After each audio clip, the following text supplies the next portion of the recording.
नमस्कार, बहुत स्वागत है आप सभी का। मैं आपके साथ अस्मिता दुबे। शुरुआत करेंगे एमपीसीजी प्राइम की। मध्य प्रदेश विधानसभा का मानसून सत्र 28 जुलाई से शुरू होने जा रहा है, लेकिन इस बार माहौल कुछ अलग है। विधानसभा सचिवालय ने एक फरमान जारी किया है, नारेबाजी और प्रदर्शन पर पाबंदी।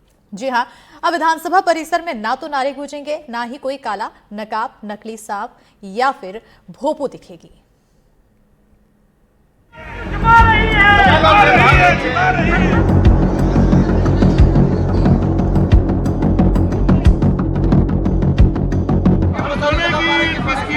जांच कराओ। देश की स्वास्थ्य व्यवस्था बेहतर करो। मैं कुछ भी कर सकता हूँ, मैं कुछ भी घोटाले कर सकता हूँ, मैं सरकार हूँ। मध्य प्रदेश विधानसभा के बजट सत्र में कांग्रेस का प्रदर्शन हर दिन सुर्खियों में रहा। पहले दिन काला नकाब। कांग्रेस के विधायक काला नकाब पहनकर विधानसभा पहुंचे। उनका कहना था सरकार जनता के सवालों से मुंह छुपाती है। छिपा रही है सरकार, मुंह छुपा रही है, छिपा रही है। सत्र की अवधि बढ़ाई जाए। एक दिन विधायक नकली सांप लेकर आए। आरोप, सरकारी नौकरियों पर सरकार सांप की तरह कुंडली मारकर बैठी है। ये भाजपा सरकार का सांप है। ये युवाओं को डस रहा है, युवाओं को रोजगार नहीं दे रहा है, युवाओं को नौकरी नहीं दे रहा है, पीएससी भर्ती की निष्पक्षता से जांच नहीं करवा रहे। सरकार हमारे नौजवानों से बड़े बड़े वादे करती है और बाद में जब सरकार बन जाती है तो नौजवानों को डसती है, सांप की तरह डसते हैं। इनको रोजगार नहीं देते। आज सड़क पे बेरोजगार घूम रहा है हमारा। कांग्रेस ने गेहूं की बाली लहराकर किसानों की समस्याओं की ओर ध्यान खींचा। फसल का सही दाम मिले, उनको 2700 रुपए समर्थन मूल्य गेहूं का मिले और जो खेत सड़क योजना है जो बंद पड़ी 2017 से, वो चालू किए जाए। एक दिन विधायक कंकाल वाले कपड़े पहनकर और हाथ में सोने की ईंट लिए पहुंचे। परिवहन घोटाले का प्रतीक। उनका कहना था खेतों में सोने की ईंट निकल रही है और जनता कंकाल बन रही है। जांच कराओ, जांच कराओ। 10 करोड़ नकदी किसकी है? 10 करोड़ नकदी किसकी है? एक विधायक को कुंभकर्ण बनाया गया और बाकी ने भोपू बजाकर घोटालों का विरोध किया। उनका कहना था सरकार सो रही है और घोटाले हो रहे हैं। दलितों के साथ अत्याचार हो रहे। मैं कहना चाहता हूँ परिवहन घोटाले हो रहे, नर्सिंग घोटाले हो रहे और सरकार कुछ नहीं करे। आप सरकार हो, आपको न्याय करना चाहिए जनता के साथ, प्रदेश की जनता के साथ। मैं सरकार हूँ, मैं कुछ भी कर सकता हूँ, मैं कुछ भी घोटाले कर सकता हूँ, मैं सरकार हूँ। सरकार न्याय करना पड़ेगा जनता के लिए, प्रदेश की जनता के लिए। आपको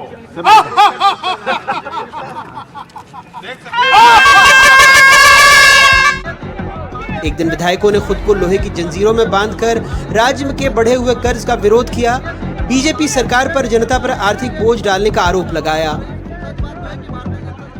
हमारी मांग है कि सरकार कर्जे पे कर्जा लेते जा रही है और प्रदेश के युवाओं को, बेरोजगारों को, जन सेवा मित्रों को, अतिथि शिक्षकों को, पीएससी परीक्षार्थियों को कुछ नहीं दे रही है, न किसानों को, न लाडली बहनाओं को। इसी का विरोध किया जा रहा है।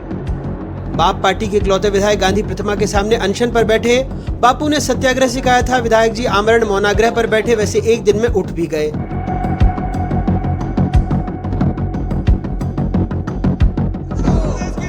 खैर, ये सब कल की बातें थी। ये सब इतिहास हो गया, क्योंकि 28 जुलाई से शुरू हो रहे मानसून सत्र में विधानसभा परिसर में नारेबाजी और प्रदर्शन पर प्रतिबंध लगा दिया गया है। इस आदेश को माननीय अध्यक्ष महोदय को पुनर्विचार करके वापस लेना चाहिए।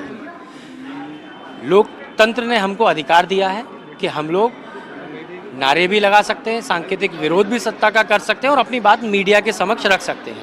एक आदेश मीडिया को भी वहाँ पर अंदर बाइट लेने पर रोक लगाने का जारी हुआ है। तो आप सदन की कार्यवाही को लाइव कर नहीं रहे हैं। जनता देख नहीं सकती कि जनता के चुने हुए प्रतिनिधि क्या बोल रहे हैं, वो जनता ही नहीं देख सकती। तो पहला धोखा तो ये जनता के साथ है। मीडिया बाइट नहीं ले सकती, विधायक नारे लगा के अपना सांकेतिक विरोध नहीं कर सकते। तो क्या इमरजेंसी लागू हो रही है क्या मध्य प्रदेश में? आप स्पष्ट कीजिए।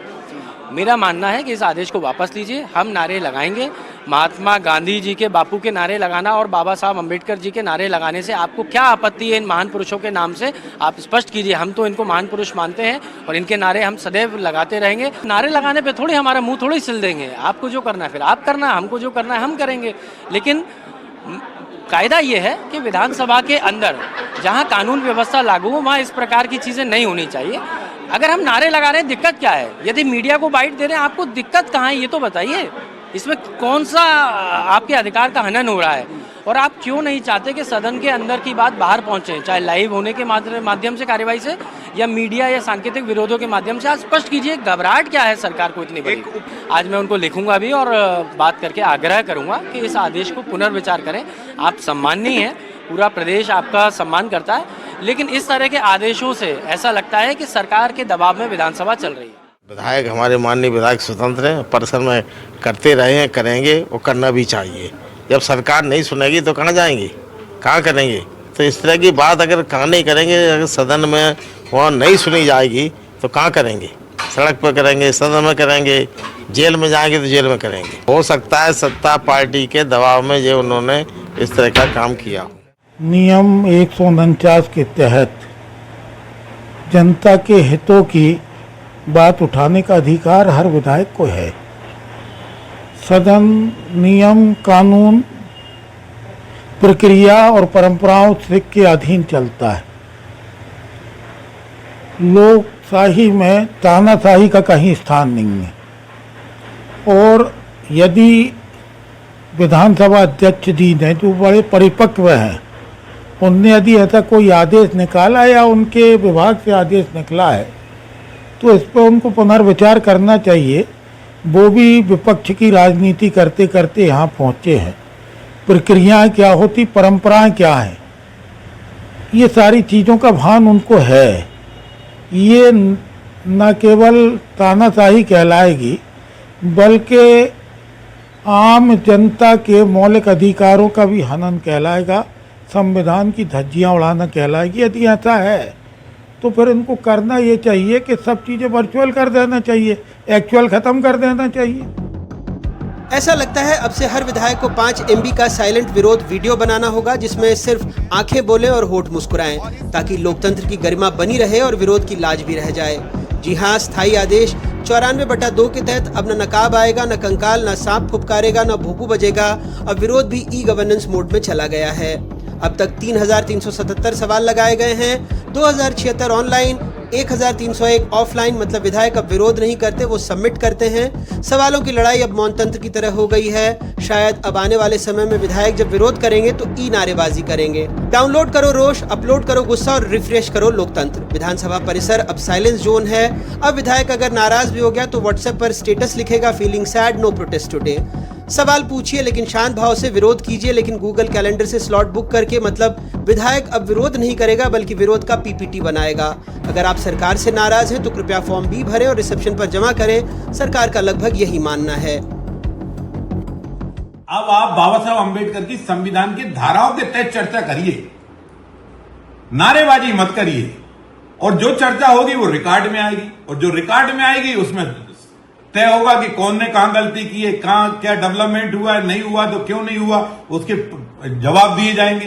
सरकार जवाब देने के लिए तैयार है। आप करो मुर्दाबाद, हू हा, इसके लिए नहीं है साहब। लाखों रुपए, करोड़ों रुपए मध्य प्रदेश जनता के खर्च होते हैं। आप मध्य प्रदेश की विधानसभा के अंदर आओ, बिंदुवार सब्जेक्ट टू सब्जेक्ट पर चर्चा करो।